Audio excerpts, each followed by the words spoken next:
Денеска православната црква ги празнува преподобниот Теодосиј Киево-Печерски и светите маченици Тимотеј и Мавра.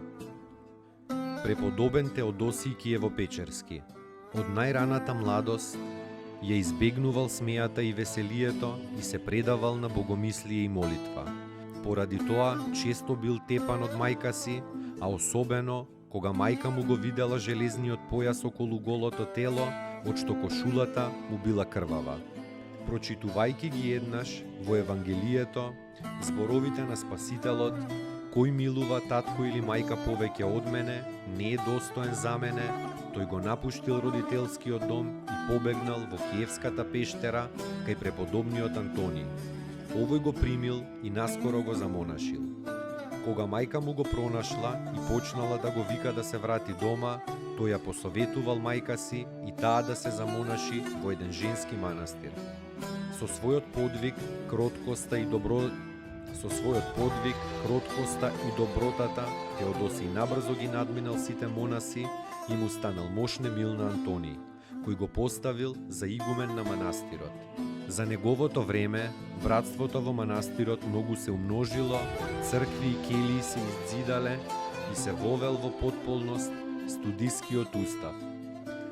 Бог го надарил Теодосија со голема благодат поради неговата девствена чистота, преголемиот молитвен труд и љубовта кон ближниот, та овој Божји човек имал голема моќ над нечистите духови, исцелувал болести и продзирал во човечките судбини. Со Свети Антони, Теодосиј се смета за основател и утврдувач на монаштвото во Русија. Се упокоил мирно во 1074 година.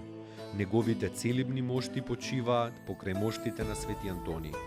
Светите маченици Тимотеј и Мавра. Чудна е судбината на овие прекрасни маченици, младоженец и невеста.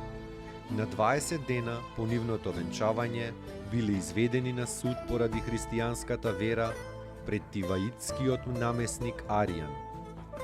На 20 дена по нивното венчавање биле изведени на суд поради христијанската вера пред Тиваитскиот намесник Аријан во времето на царот Диоклецијан. Тимотеј бил чтец на црквата во своето место. Кој си ти? Го прашал намесникот. Тимотеј му одговорил: христијанин сум и чтец на црквата Божја. Намесникот му рекол: зарем не ги гледаш околу тебе приготвените орудија за мачење? Тимотеј му одговорил: и ти не ги гледаш ангелите Божји што ме крепат.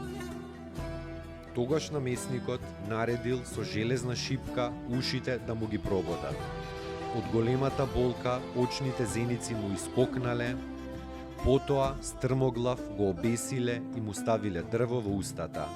Мавра најпрво била уплашена од маките, но кога мажот ја охрабрил и таа ја исповедала својата непоколеблива вера пред намесникот. Овој наредил прво сета коса да ја искубат, а потоа и прстите на раката и ги исекле. По многуте други маки, на кои набрго ќе им подлегне, да не ги крепеше благодатта Божја, обајцата биле распнати на крст, свртени еден кон друг. И така висејки на крстот, останале живи полни 9 дена, советувајки се и храбрејки се еден со друг во трпението. 10-тиот ден му го предале својот дух на Господа, за кого претрпеле крсна смрт и така се удостоиле за Царство Небесно. Чесно пострадале за Христа во 286 година.